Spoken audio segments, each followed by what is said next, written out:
ಇಲ್ಲಿ 4 ಫಾಲ್ಸ್ ಇದೆ. ಈ 4 ಫಾಲ್ಸಿಗೂ ಬೇರೆ ಬೇರೆ ಹೆಸರನ್ನ ಇದೆ. ಒಂದು ರಾಜ, ಎಡಗಡೆಯಿಂದ ಫಸ್ಟ್ ರಾಜ, ಎರಡನೇದು ರೋರೋರ್, ಮೂರನೇದು ರಾಕೆಟ್, ನಾಲ್ಕನೇದು ರಾಣಿ. ರಾಜ, ರೋರೋರ್, ರಾಕೆಟ್, ರಾಣಿ ಇವಿಷ್ಟು ಸೇರಿಸಿನೇ ಜೋಗ್ ಫಾಲ್ಸ್. ಆದ್ರೆ ಇಡೀ ವರ್ಲ್ಡ್ ಅಲ್ಲಿ ಒಂದೇ ಜಲಪಾತಕ್ಕೆ 4 ಹೆಸರಿರೋದು ಜೋಗ್ ಫಾಲ್ಸಿಗೆ ಮಾತ್ರ. ಬೇರೆ ಇನ್ಯಾವುದೇ ಜಲಪಾತಗಳಿಗೆ ಆ ವಿಭಿನ್ನವಾದ ಹೆಸರುಗಳು ಇಲ್ಲ. ಯಾಕೆ ಅಂತಂದ್ರೆ ರಾಜ ಫಾಲ್ಸ್ ಅಂದ್ರೆ ಒಂದು ಗಾಂಭೀರ್ಯ.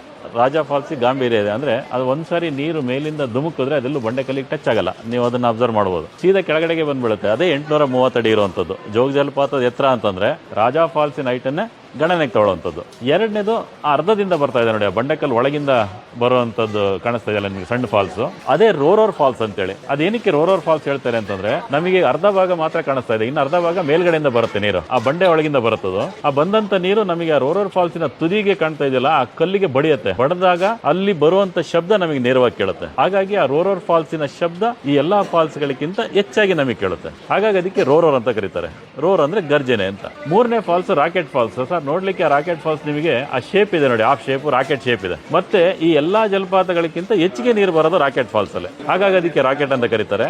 ಈ ಕಡೆ ಲಾಸ್ಟ್ ಇಂದ ರಾಣಿ ಫಾಲ್ಸ್. ರಾಜ ಫಾಲ್ಸ್ ಧುಮುಕಿದ್ರೆ ಬಂಡೆ ಕಲ್ಲಿಗೆ ಟಚ್ ಆಗಲ್ಲ. ಬಟ್ ರಾಣಿ ಫಾಲ್ಸ್ ಆ ರಾಜ ಫಾಲ್ಸಿನ ಆಪೋಸಿಟ್. ರಾಣಿ ಫಾಲ್ಸ್ಗೆ ಎಷ್ಟೇ ನೀರು ಬಂದರೂ ಕೂಡ ಬಂಡೆ ಮೇಲೆ